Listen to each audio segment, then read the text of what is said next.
So I dropped him off to them. When I came back to pick him up, I'm fastening him in the seatbelt. Then I heard some screaming. I turned around and looked. When I looked through the alleyway in the apartment complex I was in, I seen a dude beating up the same females that was watching my kid. So he was basically trying to rob them for their cell phone, and the other girls started fighting him with them. So I left my son in the truck. My cousin was in the truck too, so I left my son in the truck with my cousin. I left my cousin too. I ran over there and I started fighting the dude. He had a lot of people with him though. A lot of people came outside. So I beat the dude up. When I beat him up, somebody in the neighborhood called the police and said I pulled a gun on him. When the white cop drew down on me or whatever, I was scared he was finna pull the trigger, because why is you drawing down when I got a child in my arm? They gon' be mad everything I said and everything that I'm really gon' do. I don't do nothing but get this bread. I ain't got time to come through. Don't wanna kick it, just wanna get it. I'm in the city, working my business. I am the illest, but I got medicine. You can be high as you ever been. Take you to planet you never been. It just might mess up your scheduling. So take with caution, cause it's gon' cost you. This feeling awesome. I really hustle for this. I really grind for this. I'm tryna get me some millions. I really hustle for this. I really grind for this. I'm tryna get me some millions. I'm tryna get me some millions. I really hustle for this. I really grind for this. Yes, I did. D's is the king, homie. Siblings there.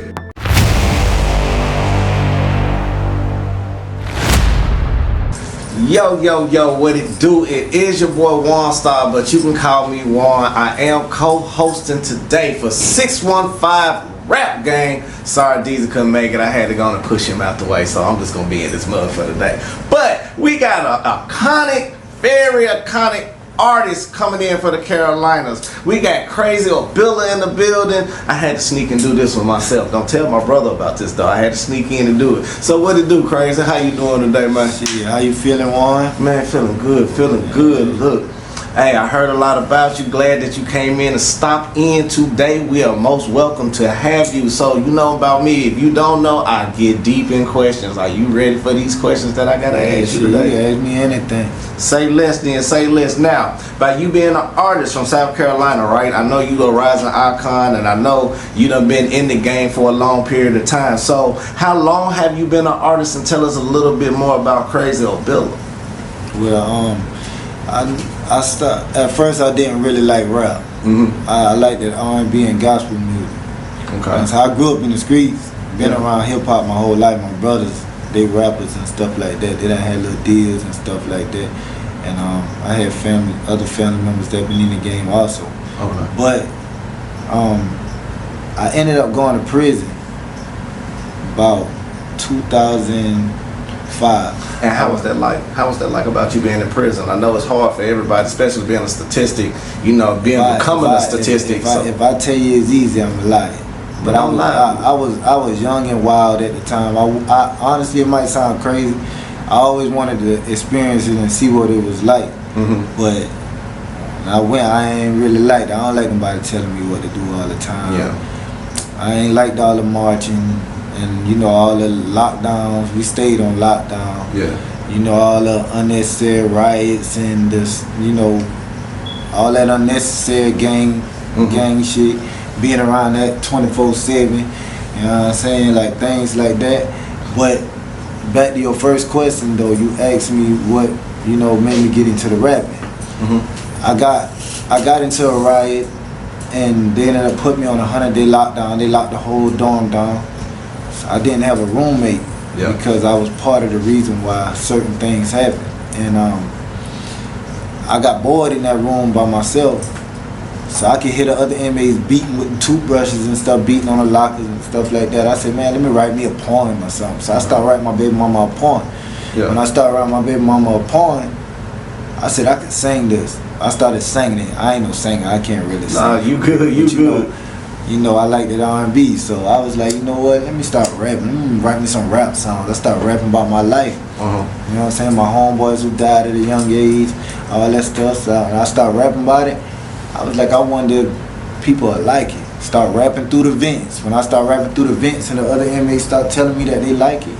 So my key question is, like, when people start liking you, when they start hearing you, what made you believe in you to become an artist more on a full-time level, to become who you are today? Because you are known.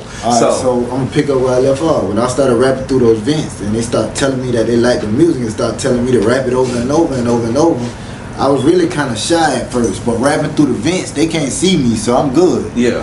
But when I came, by the time we got off lockdown and I came on a rock, and I'm rapping on a rock, and they beating with the toothbrushes and stuff like that, and all the inmates rapping my songs word for word, about 300 inmates in the dome, and I could hear that large crowd rapping my song. Even though I was shy, my back was turned. I'm standing by the man who beat him. I'm looking at the wall. They behind me singing the song, you know? So what made me really want to do it, it was so many people from the prisons was rooting for me first. Okay. I was scared to go home and do it because I was shy. Got on stage, I started winning a bunch of contests, a lot of them. So I was like, dang, I can do this for real. But I was just doing the contests for the money. But on the top of your head, how many contests have you won? But like for you just actually probably like anywhere between 30 to 50 Okay. back to back.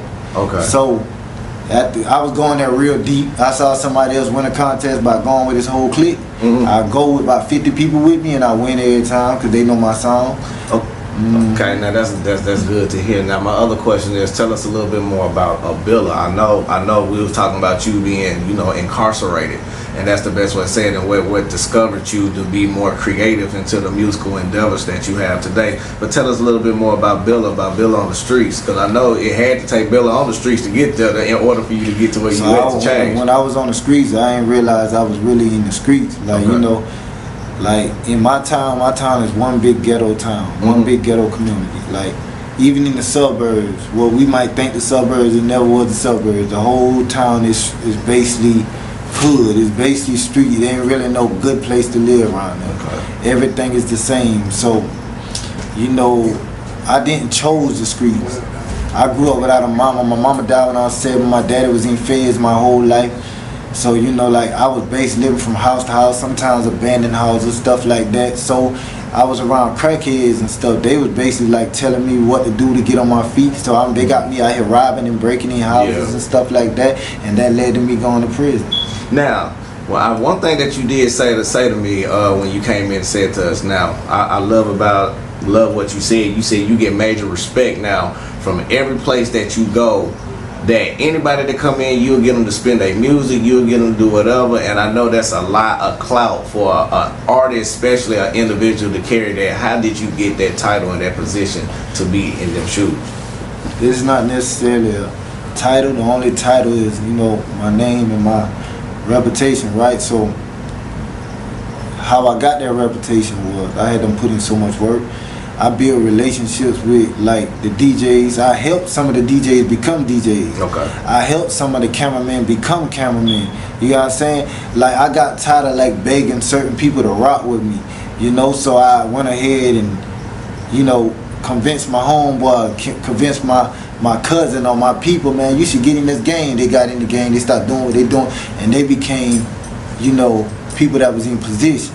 So now it's to a point where I can walk out to them and be like, hey, I got a homegirl from Tennessee, or I got a homeboy from Tennessee, go hard. Yeah. Like, man, let them get on stage, and they'll just show love. They'll be like, hey, Krazy, I got you. Because it's like, I'm a somebody to those DJs. I'm a somebody to those promoters, They got respect for me. Like, we got personal relationships where we done did things for each other. Okay. Been there for each other through ups and downs and stuff, Now, even though you done went through the ups and downs, you talked about, even though you're an artist, you talked about a single that's coming out soon, and the single is Support Our Goals. Is this your new single that you already got out? What inspired you to write that, or just to even come with the idea of that song? I was just thinking about I be looking at a lot of reels. I wake up looking at reels. I'm addicted to them. So when I'm scrolling through the reels, I'm realizing so many women, like the good women, the ones that be in a relationship with the man, like the good ones, like they really be supporting. They be supporting the man and what he want to do all the time. They don't never really have their own thing that they focusing on. They always selling drugs with the man. They always, you know, if he a rapper, she trying to support her man. She his biggest cheerleader. So I'm like, dang, you know, like sometimes we gotta support their goals too. Mm-hmm. Like you gotta support their goals too. Elaborate more for people who's listening. Elaborate. Basically, like if your girl got something she wanna do, or if you see her doing hair, and she out here supporting you and backing you, you need to like get her out that kitchen and put her into a hair salon. Get her on, help her get a hair salon or something. You get what I'm saying? Like, you know, promote her business. You know, something like I be seeing women on the internet. They be promoting their business or whatever. Mm-hmm. Their boyfriend don't never post their business. So I be like, dang, like that's crazy. So I was like, man, you gotta support her goal. So I was in my studio just playing around. I wasn't for real when I made the song, but just because I was just thinking about that topic, I just started singing. Support her goals, but you gotta make it worth it. She might got flaws, but she gotta feel perfect. Just play your role, but you gotta know your purpose. And the shawty ain't the two, she the one. You get what I'm saying? Well, y'all look, y'all stay tuned. Y'all, you heard what you see what he's dropping now. Y'all see what he's dropping. Now a little bit more. Let's keep going on a little bit now. Let's talk more about. I know you talked about your struggle. I know you talked about the hardships. You talked about incarceration. We done talked about you being an artist and what made you who you are. But nobody don't know in Tennessee. Some may know. Some may know. But if they don't know, you done went viral plenty of times on social media, plenty of times. Now, you went viral on one song called The Situation. And when you went viral again on another one called Rob Atlanta. Tell us more about that. Tell us the story behind that and what happened. So, I had some homegirls, they was babysitting my kid. This is the Situation story. This what, you know, inspired that song. Okay. So my homegirl there was babysitting my kid. He was 8 months old. I had to go and clean up my truck for like I had ants and stuff in the truck, so I didn't want to ride around with him, you know, in the car, so he can get bite up by the ants or whatever. Yeah. So I dropped him off to them. When I came back to pick him up, I'm fastening him in the seatbelt. Then I heard some screaming. I turned around and looked. When I looked through the alleyway in the apartment complex I was in, I seen a dude beating up the same females that was watching my kid. So he was basically trying to rob them for their cell phone, and the other girls started fighting him with them. So I left my son in the truck. My cousin was in the truck too, so I left my son in the truck with my cousin. I left my cousin too. I ran over there and I started fighting the dude. He had a lot of people with him though. A lot of people came outside. So I beat the dude up. When I beat him up, somebody in the neighborhood called the police and said I pulled a gun on him. By then, I was gone. I had done drove away.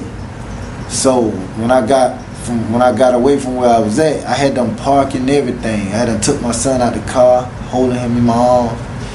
A bunch of white cops pull up. First one pull up. He pulled up, he hopped out the car, he drew down a gun on me while I had my baby in my arms. And I'm telling the man, don't shoot, I got my baby in my arms. So police brutality is really bad, you know, in the Carolinas, like. Nah, not like how we hear about other places. How the cops killing black men and stuff. We don't really go through that. You know what I'm saying? Like we don't go through that, but they'll beat you up and all kind of stuff. Just like the typical normal stuff. Okay. So when they drew down on now, I don't know, because around that time, you know, people was getting killed by cops. So when the white cop drew down on me or whatever, I was scared he was finna pull the trigger, because why is you drawing down when I got a child in my arms? He telling me, put the boy on the ground, put him on the ground. No, put the kid on the ground. He didn't know if it was a boy or girl. So I was like, nah, my kid can't walk. Like, put the gun down. Like, don't shoot, bro. I just got my kid in my arm. That's it. I don't got no weapon or nothing.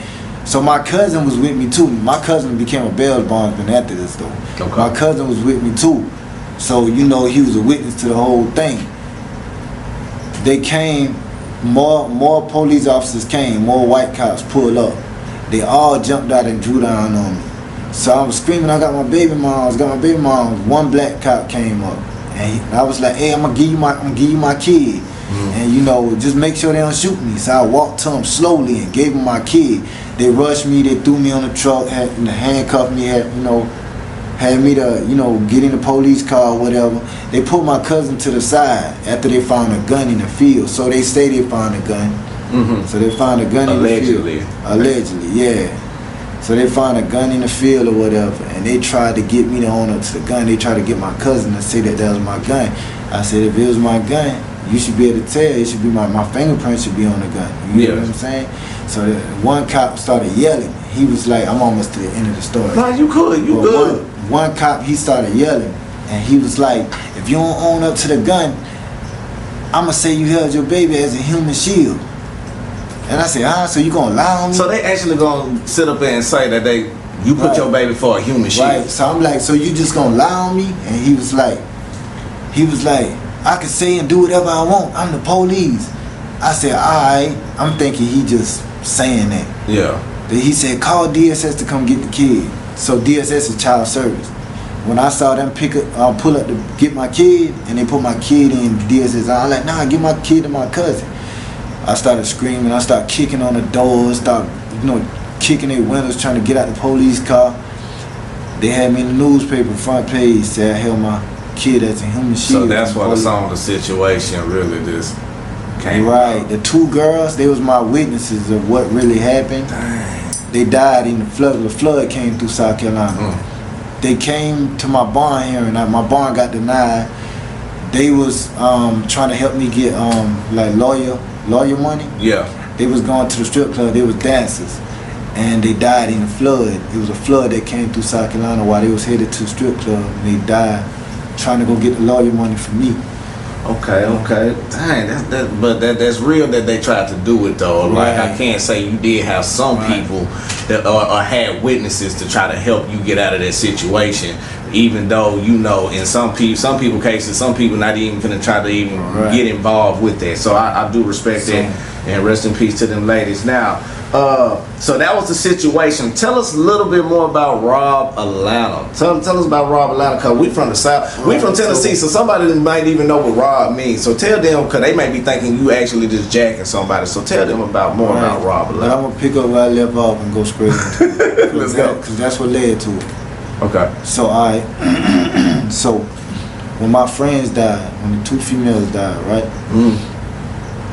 I finally got a bond. My brother got me a lawyer. I got the bond, and when I got the bond, they had me going to like classes and stuff, and I went in the studio and dropped the situation, telling the story about what happened with the police. I saw the newspaper ads and stuff where everybody was talking crazy about me. Then you had some people defending me, saying he loved his kid, like he a good dude, he a good dad or whatever. Rewinding back to the cell, when I was in the cell writing the situation, I also wrote a song called Rob Atlanta. I wrote Rob Atlanta because I was in my cell looking at Love and Hip Hop. When I was young, I used to rob a lot of people. So I said, man, I'm not gonna get out here and rob nobody for no lawyer money and stuff, man. I'm gonna try to get it the right way, man. Like, I don't wanna go back to prison for real. So I'm finna make a song. I might well make a song about robbing the industry. And I look at Lil Scrappy, he was on Love and Hip Hop Atlanta on the TV. Yeah, okay. I just said, I'm thinking about robbing Atlanta, I'm thinking about robbing Atlanta. I said, man, that sounded like a song. I just kept repeating. I'm thinking about robbing Atlanta. So bang, I ended up adding words to it. So when I add more words to it, it became a song. So after I dropped the situation got almost 800,000 views in like 4 days. Okay. And I was like, I need another song. They're not gonna book me for the situation song, because the situation song ain't a performance type song. It's more of a song where I'm just telling a story. But I ain't told it in no way where you can, where they'll book you for. You know what I'm saying? It's like more like an internet viral type song. Yeah. So I said, I need a song that they're gonna book me for. And I thought about it. I said, but I do got another song I wrote in jail, in county jail. I wrote Rob Atlanta. I ended up dropping Rob Atlanta, and it went viral the first day I dropped it. Okay, so another question is, like, we almost in this thing, but hey, what we gonna do? We're gonna pause right quick. What we're gonna do? We're gonna take a nice brief little break right quick. Now, y'all stay tuned. I am Waunstar. I am the co-host for today's episode. This is 615 the Rap Game podcast, and we'll be right back in just 1 second, baby. Yeah. Hey, fool, you ready for it? Yeah. On some real shit, finna go ahead and finna bump down for all the no back down. Nigga, you got the dope away.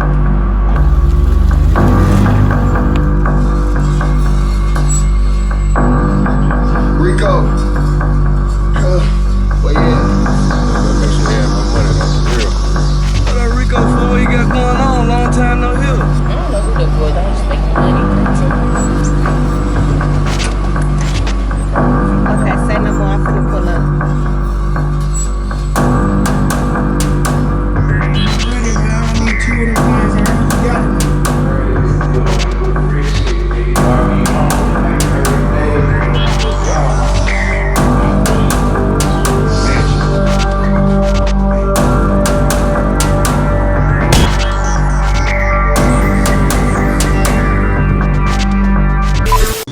Yo, it's your boy Waunstar back with 615 Rap Game as the co-host. Look, we had to take a brief break. We got Krazy Obilla in the building. He's been dropping gems, dropping knowledge, telling us about the Carolinas. You know, we just up in this thing. So, you ready to go on and finish this out? We ain't got too much to go, so Man, we I'm go. with you, man. I don't care how long you know. I'm Now, good. for one, I do want to say I do want to thank you so much again for coming. Like, you came from the Carolinas all the way to Tennessee to sneak up in the podcast with me today, so I am thankful for that. Man, So, I appreciate y'all more. We need this. Artists need this. so tell us a little bit more about the Carolinas. I heard DJs and Carolinas really support, you know, a lot of artists like Atlanta, and we kind of have, and I'm not gonna lie, don't get mad at me, Cashville, when I say this, but we have a little problem with that, but we are getting better at it. Let's be real. So tell us about the support system when it comes in the Carolinas with you and how you impact others to get on that Well, way. you know, it's kind of the same like what you about to say about your own home. Okay. You know, I think artists got to go like extra. You got to go like 10 times harder than the artist from out of state because, and you got to think of a strategic way to get the people from your state to support you. See, what I think it is when the DJs are from the same state that you're from, they want a certain type of song to represent them. They want the song to be hard. They want it to be harder than the artists in the other state. That's what I'm assuming. Okay. This ain't nothing I was told, but I'm thinking that no matter how hard your record is, I feel like it just gotta basically go super hard for them, like 10 times harder, because they want something that's really gonna represent them. You get what I'm saying? So when I did Rob Atlanta, that kind of helped me, you know, break the ice. Okay. Where the DJs in my state started going hard for me for real. Okay. Because like it more so represented them. It represented Carolina, and you know a lot of the people in the game from around our way was feeling some type of way about the people from that way because they wasn't supporting us. Yeah. But we were supporting them. We were spending. We spending 30,000, 60,000, 120,000 to book their artists. Okay. They not putting on for none of our artists. They not. So back then, that's how, you know, things was. But it's just like, man, at the end of the day, when I dropped that song, I guess the DJs felt like they had something that can represent us. So when it went, like, when that song went viral, how did you feel emotionally? Like, on that level? Like, At that time, yeah. By the time it went viral, my nephew that's in the video, he just got killed. I really ain't wanted to be a rapper at that time. I didn't care. Then I had that case over my head where they were trying to separate me and my kid, putting me through parenting classes. So at that time, I was like stressed out. Yeah. You know, I didn't care about the music. So when it started going viral, I didn't care that it was going viral. I wasn't happy or nothing. Okay. When I got happy was, I'm listening. I didn't even have 25 cents in my pocket. But 2-3 days later, I had like $10,000. It was from deposits. People started booking me. And see what I like right then, I had to pause it for a minute, cause what I like right then, if y'all peep game right quick, y'all heard when he sit up there and said when the money started coming in, he had a little smile. We ain't got a smile out of this man all in the whole interview to about now. I peep everything, but we got that smile up out of him. So when you finally got that booking fee, it made you feel great, right? Yeah, it was just like I had like I was charging a little bit of money at first. I was charging anywhere between $500 to $800. Like, you know, when they started booking, it's hard to get $500 in Carolina if you ain't popping. Man, it's better hard to get 500 in Nashville. Some places will pay you 500. You know, some states they'll pay you 500 and you ain't even really got no name. But in the Carolinas back then, it was kind of hard to even get 200-300 out them. You get what I'm saying? So they want you to do it for free back then. You feel me? So it's just like when they start calling me, man, how much you charge? It wasn't no more. Man, I got an opportunity for you, man. You want to do this? It wasn't none of that. It was straight up, how much you charge? Yeah. I ain't never had nobody ask me how much you charge. So that just got you to really I said, man, what? And that put you on a strong wave. So my next question is, because it got you buzzing so hard, and it feel like everything we talking about is going correspondence was going on with what I got right here for you. But it feels like right now what is going on that I'm seeing that you have also got invited to the Breakfast Club about, like, since you were buzzing, you done went through the steps, the process. Tell us about the Breakfast Club and what happened. Tell us about the Breakfast Club. Also, like some years back, probably around like 2018, 19, something like that. Okay. My song was like hot or whatever. I was invited to come to the Breakfast Club, right? Mm-hmm. Now I don't know exactly who invited me, but all I knew was I was invited to come to the Breakfast Club. It wasn't nothing that I asked to do. It was something I was invited to do. Mm-hmm. So I came to the Breakfast Club, and I had like a meet and greet with Charlamagne, Angela Yee. My aunt was working at the front desk. She's not my blood aunt. No. Her name is Anita Scipio. Okay. And shout out to Anita Scipio and DJ Scipio. Shout out to Scipio. They got a book out right now called Hip Hop Time Capsule. You can look it up on the Breakfast Club. Anita Scipio interviewed with the Breakfast Club. She talked about the book. She mentioned me in the book also. Anyway, I went up there and I got up with my aunt, and she took me back there and introduced me to Charlamagne and them. And Charlamagne was like, you know, I heard about you like 3 times before you even got here. I said, man, I met you a long time ago in Columbia, South Carolina at one of the record pools or whatever. And you know, we was just talking, you know, cooling, and they was asking me what I was gonna do with my project and stuff like that. We sat down, we ate in the little lobby area or whatever. And that's how that happened, you know. I didn't went there to do an interview. I went there, you know, to show my face, you know, some network. So that's what's up. That's a big accolade, huge accolade. Excuse me. Now you say you got a project coming out. We done talked about the single. Talk a little bit more about this project. How many songs gonna be on the project? Are you planning on doing any features? Like what you're planning to do for this future project? Oh, right now I'm working a single. Just a single? Yeah, so I've been basically recording a lot of songs throughout the last couple of years. I got project ideas, but I don't really want to speak on like the ideas right now. Mm-hmm. So I'm gonna take like certain songs and put them together and, you know, make it a project soon. Yeah. But I'm trying to get like another single off the ground before I drop a project. So you prefer singles more than okay, that's a good question to ask. So what do you prefer? Do you prefer doing more singles or do you prefer more projects? Right now it's a single world. Okay. And you know, artists drop project but they don't got project money. Yeah. You know what I'm saying? Like you heard like one band, one sound. Mm-hmm. You know, when you branding something, you gotta brand one thing at a time. So like Tech always tell me, he always tell me, man, don't get up there and do 2 songs. Do that one. Okay. You do that one, you know, you're gonna teach those people that sound. You get what I'm saying? So if you keep hitting them with that one sound, they're gonna learn that one sound, and that one sound, you know, everybody gonna move together out that one. You gotta brand one thing at a time. I love that. Now speaking about Tech, shout out to DjDtec. I know he in the building. I know he ain't want to be seen, but shout out to him now. Y'all relationship. Tell us more about the relationship and what y'all got going on. And some certain projects. I met DjDtec 16 years ago. I wasn't 100% serious about the music at the time. I just been doing it because I was winning them contests and stuff like that, and I was getting the money off them contests.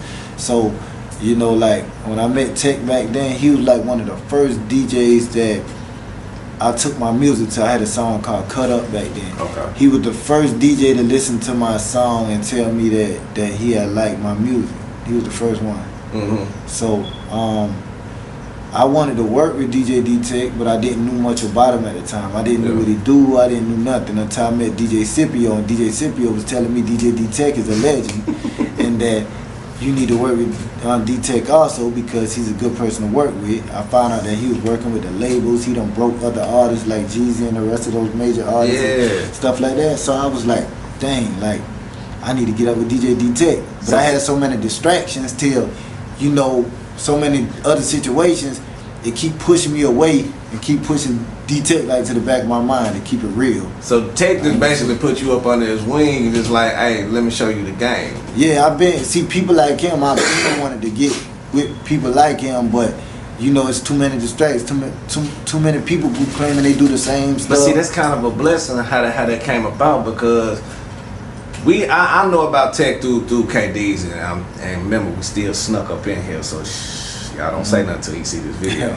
Now think about it though. Anyway though.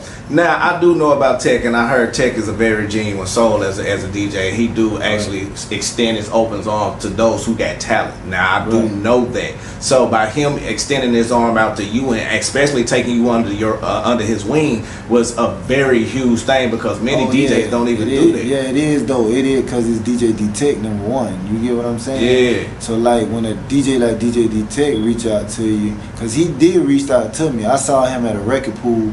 And I said, Tech, what's up, man? I need your new number. I've been trying to hit you up. And then the number I had didn't work.